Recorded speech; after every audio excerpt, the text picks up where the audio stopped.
আমার helping hand আমার এত বড় একটা ক্ষতি করেছে, বাট আমি ওনাকে কিছুই বলি নাই।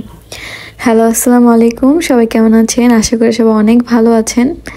আমরা যারা বেকারস আছি তাদের একটা জিনিস তো মানতেই হবে যে কয়দিন পর পরই কালারের যে কালেকশনগুলো ওইগুলো আমাদের ক্লিন করতে হয়, না হলে দেখা যায় কালারগুলো মানে একেবারে অবস্থা খারাপ থাকে, কালার পরে মনে করেন মেসি হয়ে থাকে।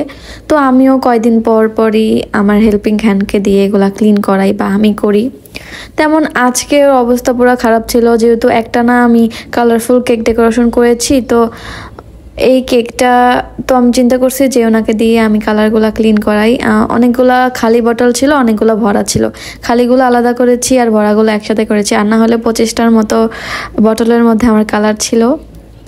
তো একটু পরে উনি এগুলা ক্লিন করতে নিয়ে যায়, জাস্ট উপর দা পুছবে সবসময় যেমন করে।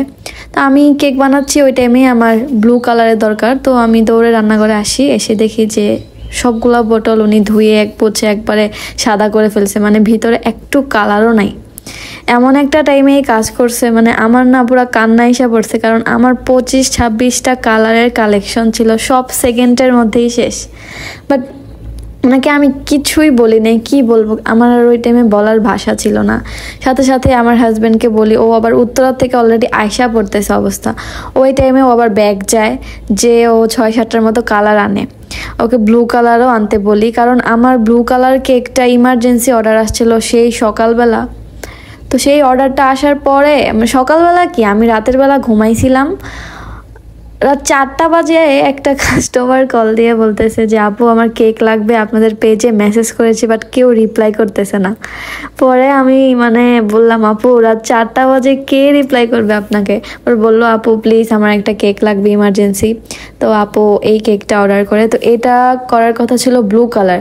যাই হোক, আমার সব কালার তো ফেলে দিছে। এরপর আমি আমার হাজব্যান্ডকে সবগুলা কালারের লিস্ট দিই আনার জন্য, ও নিয়ে আসে। বাট ভাগ্যটা ওই দিন এতই খারাপ ছিল যে এতগুলা কালারের মধ্যে ব্লু কালারই ছিল না, মানে দোকানদার ব্লু কালার দেয়নি, বাট ও বলছিল দিতে। যাই হোক, এখন কি করব, এক ফুটা ব্লু কালার আমার কাছে নাই। পরে আপুকে মেসেজ দিয়ে বললাম যে আপু এমন এমন অবস্থা, এটা কি পার্পল করবো নাকি? পরে আপু বললো ঠিক আছে করেন, সমস্যা নাই। এটার সাথে আপু আবার একটা কম্বো কেকও নিয়েছিল, একটা ছিল ভ্যানিলা ফ্লেভারের মধ্যে। তো এই যে ইমার্জেন্সি অর্ডারগুলোতে কিন্তু আমাদের অনেক প্রবলেম হয়। একদিক দিয়ে তাড়াহুড়ার কাজ, আগের অর্ডার তো থাকেই, তারপর নতুন অর্ডার প্লাস ইমার্জেন্সি অর্ডার মিলে মনে করেন অবস্থা পুরাই খারাপ হয়ে যায়।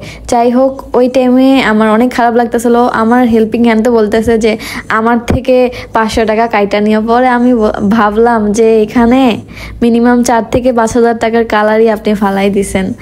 যাই হোক, আমি আর কিছু বলি নেই, ভুল তো মানুষের হইতেই পারে।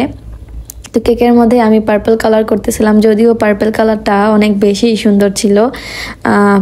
কেকটার মধ্যে এই ডিজাইনটা এর আগে আমি অনেকবার করেছি। তো আমি 2 to 4 নোজেল দিয়ে উপরে ফ্লাওয়ারগুলো দিয়েছি হোয়াইট আর পার্পলের কম্বিনেশনে।